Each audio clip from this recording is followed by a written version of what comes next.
Welcome to another deep dive. Have you ever learned a historical fact that felt, I don't know, so foundational, so etched in stone that you just never even thought to question it? Oh, absolutely.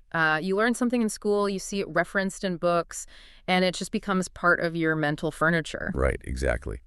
Well, prepare to have your historical foundations shaken just a little bit today. We are traveling back to the year 313 AD to look at a document you might actually remember from a history class, the Edict of Milan. And it is arguably one of the most famous documents of the ancient world. It's often credited with changing the entire trajectory of Western civilization. Okay, let's unpack this, because our source material today reveals a, well, a massive historical plot twist. The famous Edict of Milan wasn't actually an edict. It almost certainly wasn't written in Milan. And it definitely, absolutely did not make Christianity the official religion of the Roman Empire. Yeah, it is always fascinating when the popularly accepted version of history completely diverges from the actual historical record. We are essentially looking at an ancient public relations triumph here, one that successfully overwrote the truth for centuries. It really is wild. So today, we're using a comprehensive historical overview as our source material to really get to the bottom of this. Our mission for this deep dive is to separate that ancient PR spin from the messy, fascinating reality of how Christianity actually gained legal status in the Roman Empire. We've got shifting alliances, we've got propaganda, and a surprisingly modern legal concept that emerged from all this chaos. And we are not just going to look at what happened. We're going to explore exactly why it matters to you. Because this story is really about the collision of fundamentally different ancient worldviews. It's about a frantic political power struggle during a period of intense civil war. But perhaps most importantly, it explores the very early, surprisingly modern framework for universal religious freedom and state-funded property restitution. Yeah, that restitution part blew my mind. But I was looking through the source material, and to understand why this document, whatever you want to call it, was such a big deal, the text really emphasizes setting the scene of the early Roman Empire. It kept mentioning this Latin concept called pietas. So how did that idea actually dictate the daily politics of the Roman state? Right. So pietas, or collective piety, is the key to understanding the Roman mindset. We tend to view religion today as a deeply personal, private matter of individual faith. Right, like what you do on your own time. Exactly. But the Romans viewed religion as a contractual obligation tied directly to the survival of the state. They truly believed that their success as a global superpower depended entirely on maintaining a good reciprocal relationship with the gods. So it's very transactional. Highly transactional. Yeah. If you honor the gods make the crops grow, and they ensure your armies win. And the sources also use the phrase mos maiorum, which translates to the way of the ancestors. It sounds like tradition was less of a suggestion and more of a strict legal framework for keeping that divine contract intact. That is a great way to put it. The traditional religion was the absolute bedrock of Roman identity. The primary job of a Roman leader was to ensure the gods were happy through these ancient rituals. And as the Roman Empire constantly expanded, absorbing new cultures across the Mediterranean, they had to figure out what to do with all the new gods they encountered. Right, because there's hundreds of them. Thousands, really. But they were surprisingly adaptable, using concepts known as interpretatio Graeca and interpretatio Romana. So how did that integration actually work in practice, on the ground? Essentially, they looked for common ground to avoid offending any local deities. They would encounter a new deity in a conquered province and say, your god of the sea is just another manifestation of our god Neptune. Oh, that's clever. Yeah, they smoothly integrated foreign gods right into their existing theological hierarchy. It was a big, inclusive, divine umbrella designed to keep all the cosmic powers on Rome's side. So the Romans have this big, inclusive, divine umbrella, but that entire system just hits a brick wall the moment it encounters the Judeo-Christian worldview. It does, because the Judeo-Christian insistence was on one god, and explicitly that all other gods were false. You cannot smoothly integrate a deity into a pantheon when the followers of that deity are actively proclaiming that the rest of your pantheon doesn't even exist. Right. It's a total system failure for the Roman integration model. And reading through the source, I noticed specific behaviors that resulted from this belief that made the Romans incredibly nervous. For instance, Christians wouldn't swear loyalty oaths directed at the emperor's divinity. And then there was this recurring issue with a thing called the Jewish tax. Ah, yes, the fiscus Judaicus, or Jewish tax. It was a punitive measure originally instituted by the Romans after the Jewish-Roman Wars in the 1st century. Practicing Jews were required to pay this tax to the Temple of Jupiter in Rome. Which is essentially funding the pagan state religion. Precisely. However, historians note that after the tax's modification in 96 AD, practicing Jews paid it, but Christians did not, as they increasingly differentiated themselves from Judaism. So you suddenly have a rapidly growing group of people refusing to pay the tax, refusing to sacrifice to the state gods, and refusing to participate in the traditional civic duties that the Romans believed kept the empire safe. And the Romans didn't just view this as a quirky alternative lifestyle. They viewed it as a literal threat to the survival of the state. Because if you don't honor the gods get angry and the empire falls. Right, exactly. Yeah. To the Roman mindset, this was an act of civic treason. And that perceived threat is what led to the various forms of brutal persecution. Emperors like Decius and Valerian issued edicts that imposed severe punishments. I read about Decius. Citizens were literally required to obtain a certificate, right? Yes, called a libellus. It was basically a physical receipt proving they had sacrificed to the Roman gods. Refusing to do so could mean torture, confiscation of property, or death. And Valerian later specifically targeted Christian clergy and upper-class Christians, trying to essentially decapitate the movement's leadership. It's just brutal, though the source notes it wasn't a constant, unbroken bloodbath. When Emperor Gallienus took power, the church actually enjoyed a nearly 40-year period with no official sanctions. The ancient historian Eusebius called it the little peace of the church. But it was incredibly fragile. Very fragile. And that fragility brings us to the year 311 AD and a pivotal figure named Galerius. Right. By 311 AD, the empire is highly fractured. We were in the period of the Roman Tetrarchy, which was this precarious system where the empire was divided between 4 rulers, 2 senior emperors, and 2 junior Caesars. And as you might imagine, 4 ambitious generals sharing one empire is just a recipe for endless civil war. Absolutely. Rival claimants to the throne were essentially using Christians as political pawns, either favoring them or persecuting them to build localized support. And Galerius had been one of the most enthusiastic persecutors. But in 311, he suddenly issues an Edict of Toleration from a city called Serdica, which gets posted in Nicomedia. I read the wording of this edict in our source, and it is the ultimate backhanded compliment. It really is. He writes that Christians had followed such a caprice and had fallen into such a folly that they would not obey the institutes of antiquity. He's essentially telling them they have completely lost their minds and abandoned tradition, yet he grants them an indulgence to just exist. What's fascinating here is the underlying motive behind Galerius's sudden indulgence. He wasn't struck by a wave of altruism or religious enlightenment. The source quotes the end of his edict, and it reveals a profoundly pragmatic, almost desperate plea. He requests that because of this indulgence, Christians ought to pray to their God for our safety, for that of the Republic, and for their own. He is hedging his bets. It sounds like a spiritual insurance policy. That is exactly how the historical record frames it.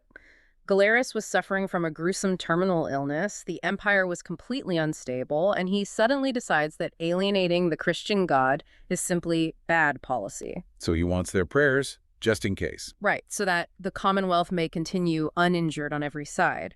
He is trying to cover all his spiritual bases to ensure the security of the state before he dies. That context completely shifts how we view these declarations. It was about state security, not some moral awakening. So Galerius dies shortly after, and that power vacuum sets the stage for the big moment. We move to the year 313 AD. The Western Roman Emperor Constantine I and Emperor Licinius, who control the Balkans, meet in Mediolanum, which is modern-day Milan. Yes, they meet to secure an alliance and discuss the interest and security of the state, very much in the same vein of pragmatism that motivated Galerius. But here's where it gets really interesting. The agreement they come to is what history remembers as the Edict of Milan. But our source material explicitly states that modern scholars completely reject the story as it has come down in church history. There was no formal Edict of Milan at all. Right. It is a classic case of historical mislabeling. The text we have isn't even in the form of an imperial edict. It is actually a letter, and it wasn't written by Constantine in Milan. It was a letter written by Licinius, who, by the way, was a pagan, and it was issued later that same year from Nicomedia to the governors of the provinces in the Eastern Empire after he defeated a rival named Maximinus Daza. To understand how this administrative letter from a pagan emperor became the legendary Edict of Milan, starring Constantine, we have to look at who actually preserved the text for us. The surviving sources come entirely from 2 ancient Christian historians, Lactantius, in his work on the deaths of the persecutors, and Eusebius of Caesarea in his History of the Church.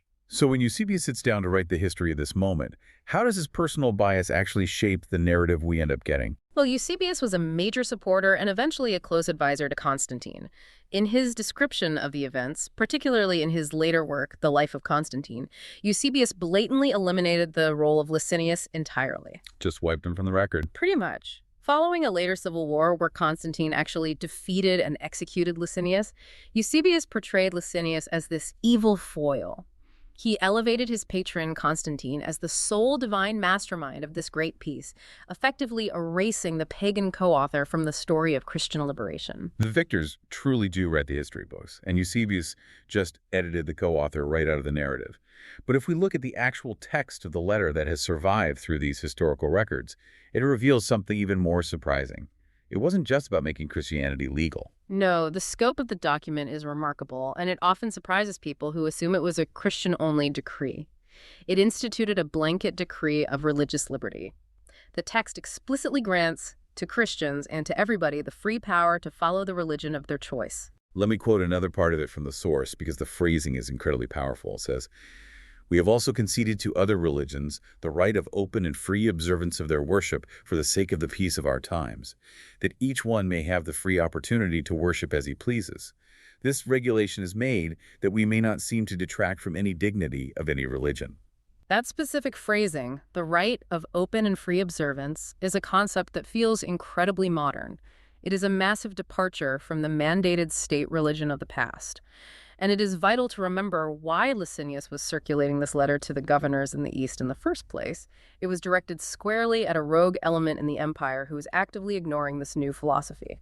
And that brings us to the antagonist of this chapter, Maximinus Daza. He was the Caesar in the East, styling himself as Augustus. While Constantine and Licinius were moving toward tolerance in the West and the Balkans, Maximinus was running an entirely different playbook. He had completely ignored Emperor Galerius's earlier 311 instruction to stop the persecutions. While the West was opening the prison doors and releasing Christians from the forced labor mines, Maximinus was actively keeping them there under virtual death sentences.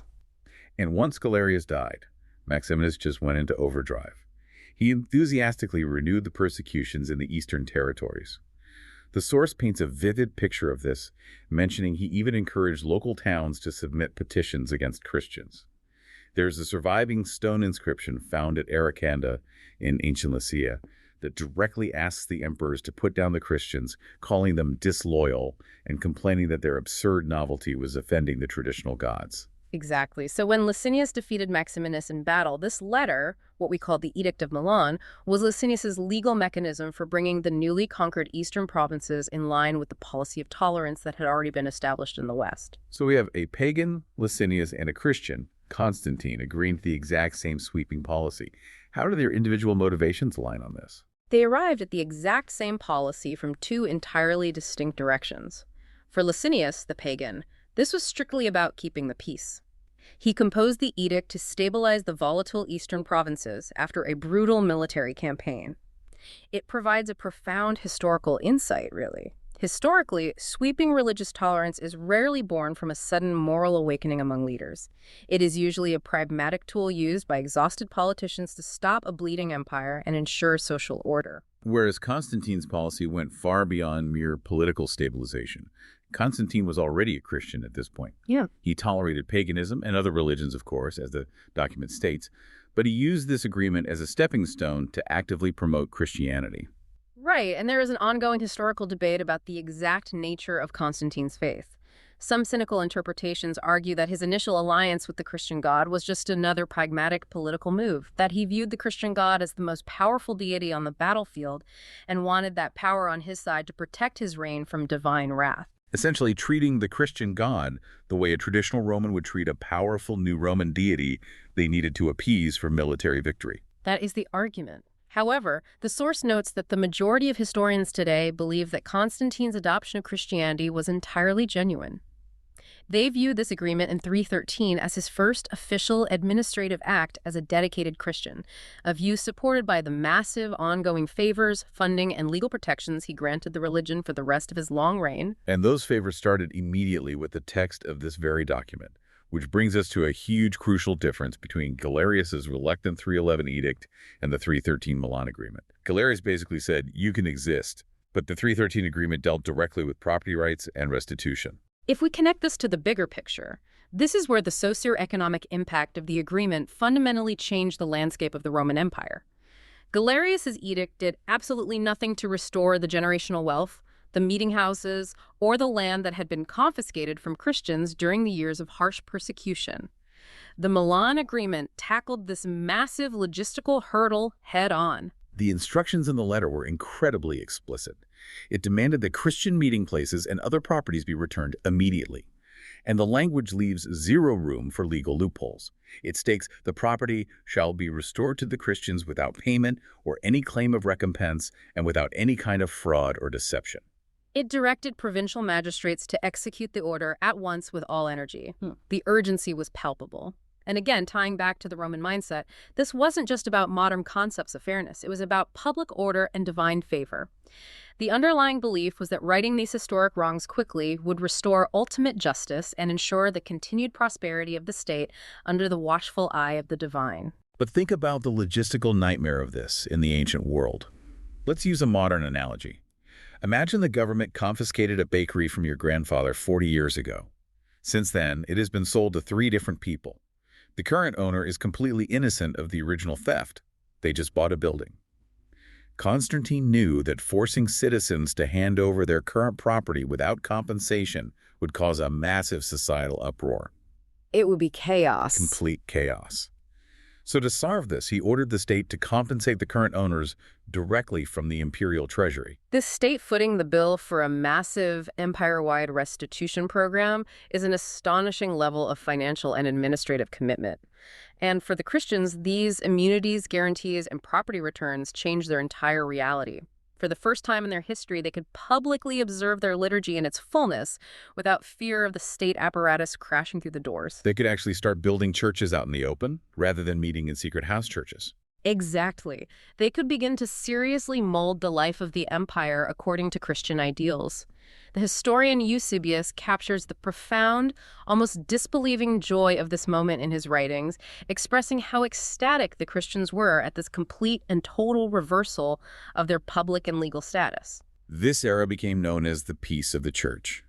Eusebius recorded that the agreement stated, "It has pleased us to remove all conditions whatsoever." The oppressive legal slate of the past centuries was wiped completely clean. That phrase, peace of the church, has such a lasting legacy. It echoes entirely through modern history as a universal shorthand for the end of state-sponsored religious suppression. The source notes that the term has been applied to the ending of persecution following Catholic emancipation in Great Britain and Ireland between 1778 and 1926. It is also used in Germany to refer to the period after the Kulturkampf, which was a bitter 19th century political conflict between the secular German government and the Roman Catholic Church over the control of educational and ecclesiastical appointments. So what does this all mean for us today, looking back at this document that wasn't an edict, wasn't from Milan, and didn't actually make Christianity the official religion? It means the messy reality is so much more compelling than the polished myth. It wasn't a magical overnight Christianization of Rome. Right. The official establishment of Christianity as the sole religion of the empire wouldn't happen for another several decades, specifically with the Edict of Thessalonica in 380 AD. The events of 313 were deeply political. It was a highly pragmatic letter born out of civil war, competing ambitions, and the need to stabilize a massive population. Yet, almost accidentally, it pioneered the concept of universal religious liberty. It established the idea that a state could tolerate multiple faiths without the state itself collapsing. And it implemented state-funded restitution for a marginalized group on a scale that is still staggering to think about. It serves as a profound reminder to you, as you consume historical narratives, to consider how the facts we take for granted are so often shaped by the public relations campaigns of the victors. Eusebius erased Licinius from the narrative because it suited a cleaner, more heroic storyline for Constantine and the early church. But history is rarely a clean, straight timeline. It is a complex web of compromises, self-interest, shifting alliances, and evolving philosophies. It certainly makes you wonder how many other historical turning points are actually just an administrative letter from a province, spun into a legend by a devoted biographer with a clear agenda. Cultivating that healthy, critical eye is exactly why we explore these sources. And as we wrap up, I want to leave you with a final thought to mull over, building on where this story eventually leads. Our source material notes that while 313 merely granted universal tolerance by 380 AD, Nicene Christianity, which was the specific, formalized theology agreed upon at the Council of Nicaea, was declared the state's normative, exclusive religion. So they went from a persecuted minority to the only legal religion in town. A complete systemic flip. So consider the massive psychological and societal shift that requires. What happens to the soul, the identity, and the internal theology of a radical, historically persecuted underground movement when, in the span of a single human lifetime, it suddenly becomes the very imperial establishment that once tried to destroy it? How does a religion of the marginalized adapt to holding the absolute coercive power of the empire? From hiding in the catacombs to ruling from the imperial palaces. That is quite the paradigm shift to think about. Thank you for joining us on this deep dive, and keep questioning the history you think you know.